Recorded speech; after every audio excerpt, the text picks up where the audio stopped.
Hey everybody, this is a quick, keep it simple and short for women over 50. I'm going to go off the beaten path a little bit and talk about what's going on with the political scene, mainly DEI, what that really represents. So let's jump into it.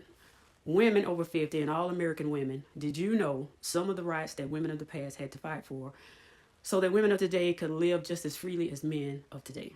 Let's see.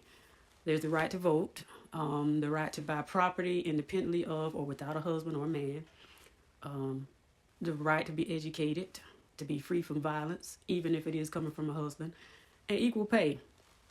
Because a lot of us have never lived through times in which a woman could not vote, or when married women had no property rights, and when husbands had legal rights over wives to the point that they could beat them without punishment. Women were not admitted into colleges and universities. They could not even try to be doctors or lawyers because they couldn't go to college. And even in the church, women could not hold positions. So, to those being blindly led back into the captivity of men by supporting the figurehead that was chosen to flatter the masses for obviously bringing into this Project 2025 into existence.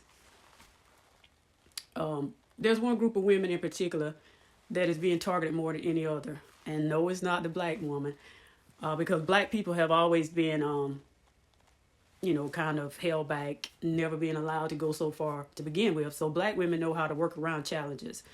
I'm going to say that white women are the main target of what's going on right now, the DEI. Yeah.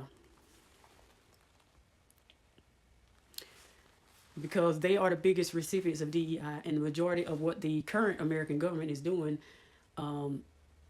is mainly to take white women out of the workforce and put them back under a man's control. That's my opinion now, just my opinion. A lot of whites thought, and I know white people, so some have told me that it was about, people of color. But if you look at the line behind race, with the what do you call it, the what they have to display on jobs, that they can't discriminate based on race. What's the two things that come behind the word race? Sex and gender. Okay, that's where women fall under, sex and gender. Because there was a time that women had no rights and no voice in America. So women, do you really want to go back to that by supporting Make America Great Again? Whatever Make America Great Again started out as is something else now. Because do people really know what Make America Great Again means? Many support it because they believe it would not affect them, and that it would run out the illegals and perhaps put blacks back to where they think they should be. It's not that anymore. If it's not apparently visible, the Make America Great that's going on now is to make the rich richer, get rid of the middle class, and make everybody poor, and the poor people even poorer. Notice how they keep talking about woke. They want the people to believe whatever they say. But people are not so believing anymore. So if you poor and middle class won't stay the way that they want you to, then they'll just take away your basic human rights of equality so that you cannot pursue happiness like they do. Women who fall under sex and gender of DEI, it means all women, not just people of color, just to be clear. So when people are boycotting, it's not just for black folk, it's for women too. Don't let a small group of men take you to a place you have never known. And those who have been through that should not have to go back to that. Look at farmers who are suffering because they supported Make America Great Again. Many are losing their farms. Who's buying up the farmland? Billionaires.